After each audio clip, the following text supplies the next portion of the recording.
এটার জন্য একটা প্রপার কোর্স থাকা উচিত মানুষের, কি করে বুড়ো হব, হাউ টু এজ। এখন যদি বরবিল আর বাড়ার সাথে আমরা একটা ভিডিও বানাই, তাহলে আমরা সেই ভিডিওতে এরকম করে বলে দেবো যে আমাদের কী হবে। কী হলো? ওই কোকিল ডাকছে। ওই ওই ওই তুই যেরকম বলছিলিস আমাদের, আর ও ভাবছে বোধ হয় ওকে অন্য কোকিল সিগন্যাল দিচ্ছে। তো এক ভাই ফিরে আসেনি, কারণ একটা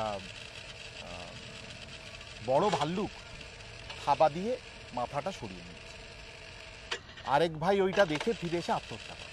এই যে এই চাঁচামেচিগুলো তো আমাদের করা absolutely we are part of it. এখন আমরা দূর থেকে দেখি।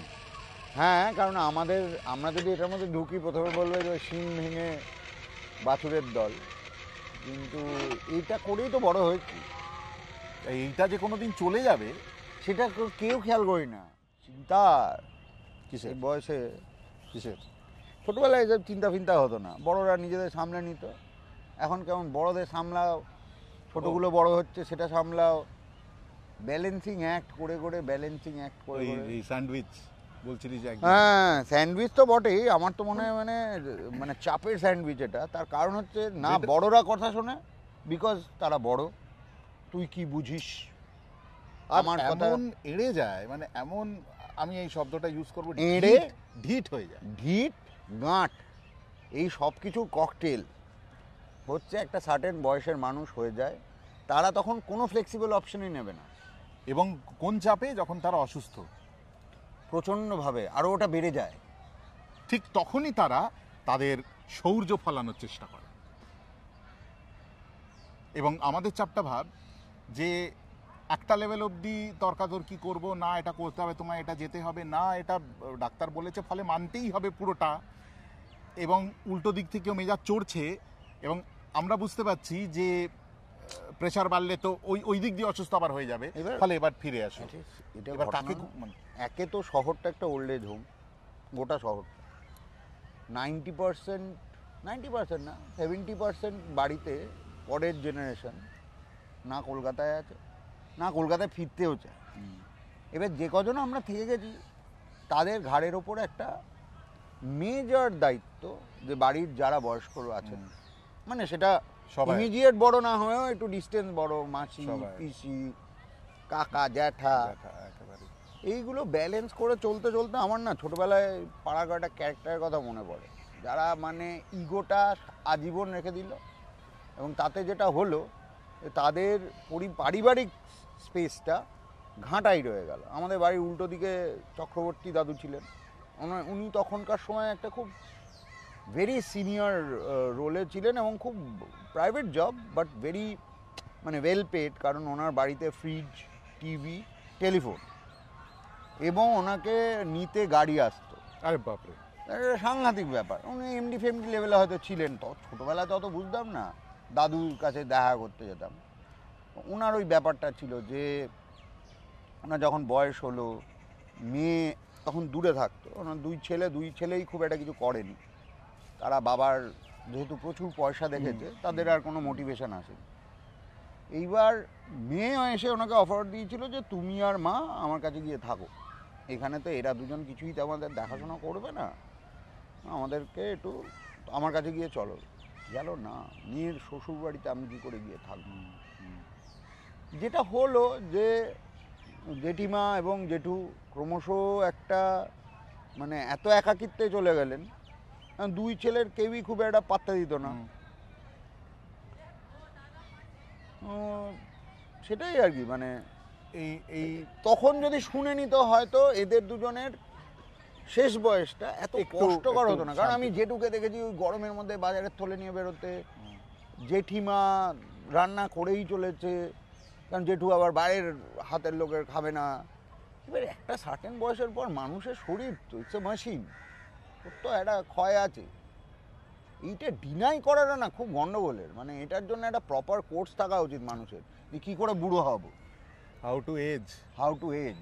ঠিক ঠিক।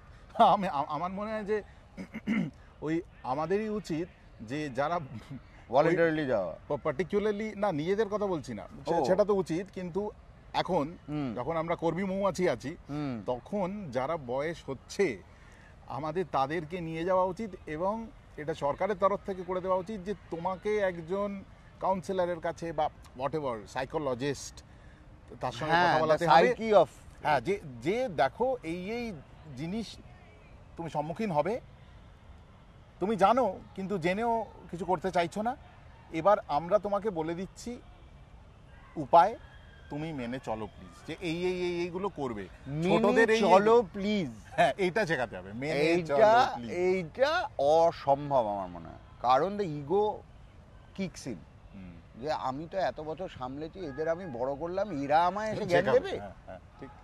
How dare you. এবার এই ডেয়ারিংটা করতে গিয়ে আমাদের বেয়ারিং এর অবস্থা খারাপ।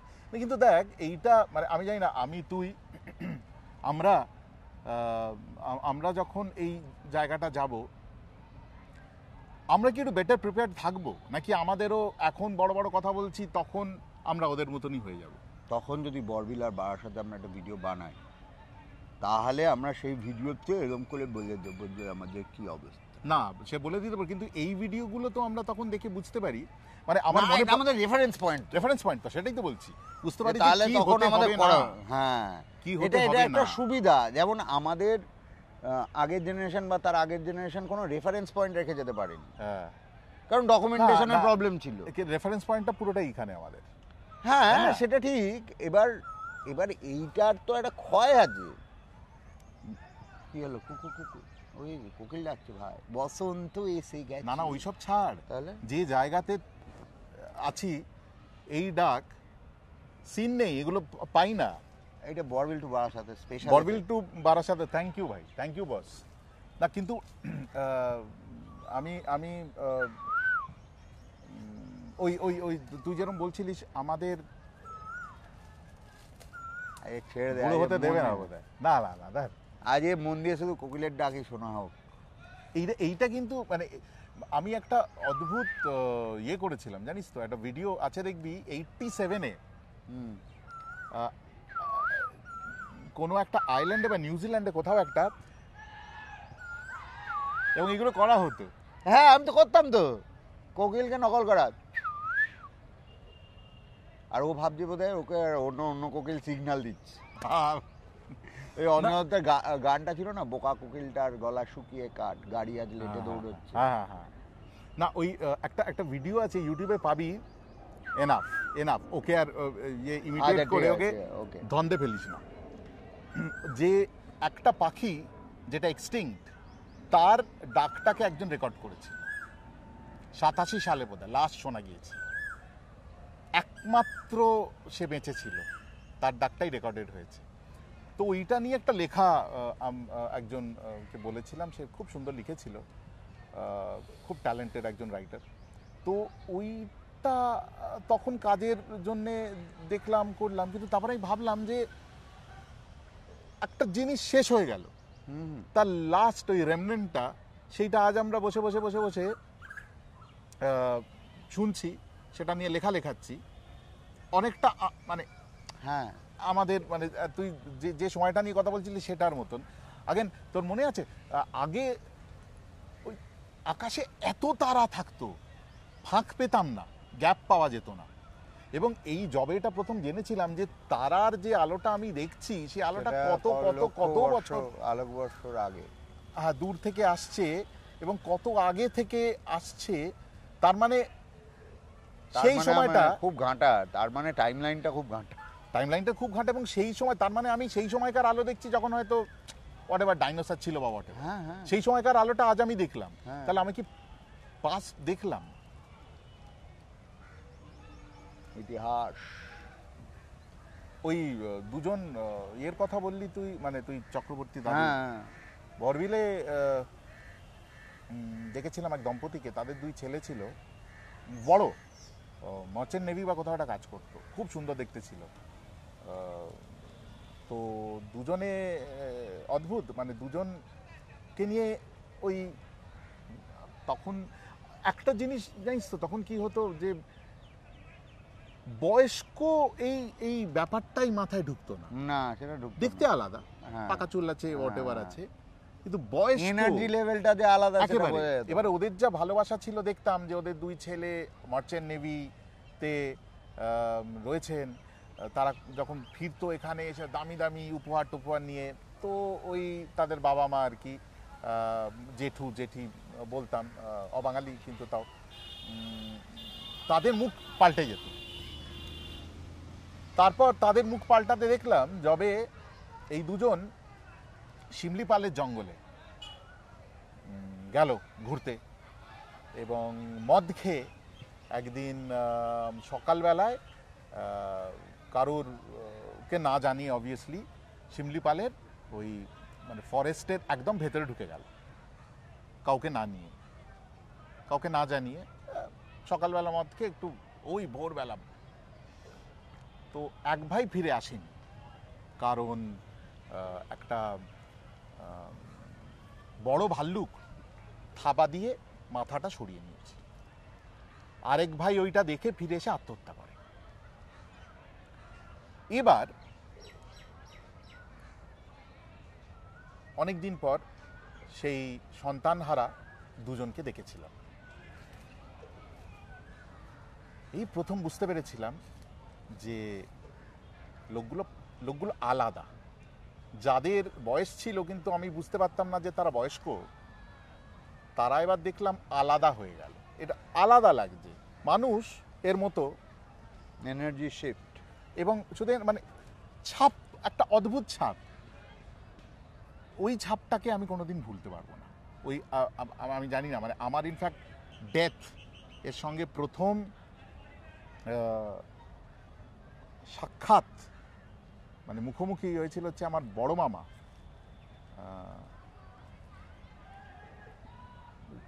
ট্রেনে কাটা পড়েছে। তো ওখানে একটা ছোট্ট নদী ছিল, বৈতরণী নাম ছিল। তার পাশে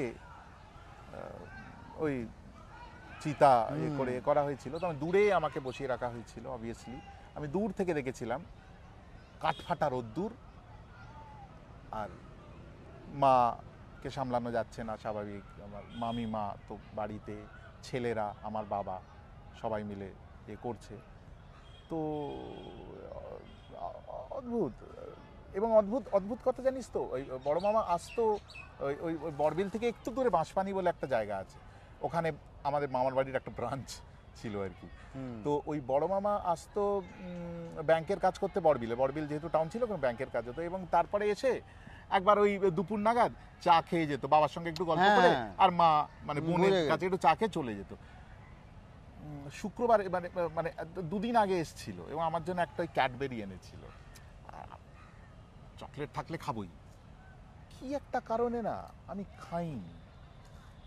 লাস্ট যে চকলেটটা দিয়েছিল রাখা ছিল, তারপরে আর খেতে পারলাম না। তো তারপরে যখন ফ্রিজ খুললে, তো অদ্ভুত ওই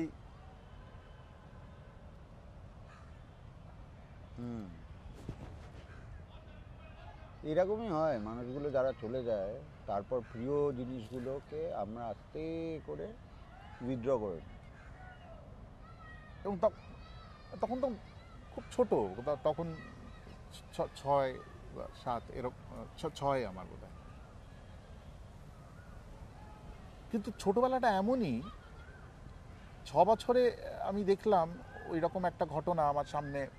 মানে তুই অনেকটা সেই মানুষটা বদলে গেলি। না, আমি সেটাই বলছি, বদলালাম না কিন্তু, মানে ভেতর বদলে থাকতে পারি, আমি জানি না, সেটাই তো বলছি। আসলে কিন্তু মানে ওই রোদ্দুরটা, ছোটবেলাকার রোদ্দুর না সব ভুলিয়ে দেয়।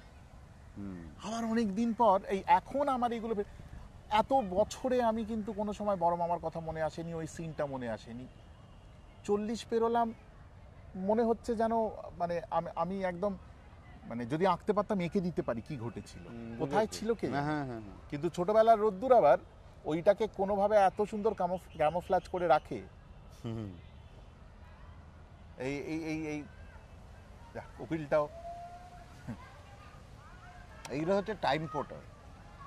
এরকম পোর্টাল খুললে কখনো অডিও হয়, কখনো ভিজুয়াল হয়, আর কখন বন্ধ হয়ে যায় সেটা আমরা বুঝতেও পারি না। আমরা একটা জায়গায় হতভম্ব হয়ে বসে থাকি। এই যে এই চাচামেচিগুলো তো আমাদের করা, absolutely, we are part of it. We are part of it. এখন আমরা দূর থেকে দেখি, হ্যাঁ, কারণ আমরা যদি এটার মধ্যে ঢুকি প্রথমে বলবে যে শিং ভেঙে বাছুরের দল, কিন্তু এইটা করেই তো বড় হয়েছি। এইটা যে কোনোদিন চলে যাবে সেটা কেউ খেয়াল করি না। এটা প্রাইসলেস একটা জিনিস। লাস্ট কবে খেলতে গেছিলাম ডেটটা কোথাও লেখা নেই। বিকেলবেলা মানে খেলছি না, বা ছুটির দিন সকালে খেলছি না, এরকম নেই ঘটনা, ইতিহাসে নেই। হয় না। ইতিহাসে নেই। সূর্য সেদিন পশ্চিমে উঠবে, তার এদিকে সূর্য কত পশ্চিমে উঠে যাচ্ছে, আমরাও পূর্বে তাকিয়ে বসতে আছি। চল যাওয়া যাক। এনাফ। কোথায়? Good question my friend. চা খাই চল আপাতত।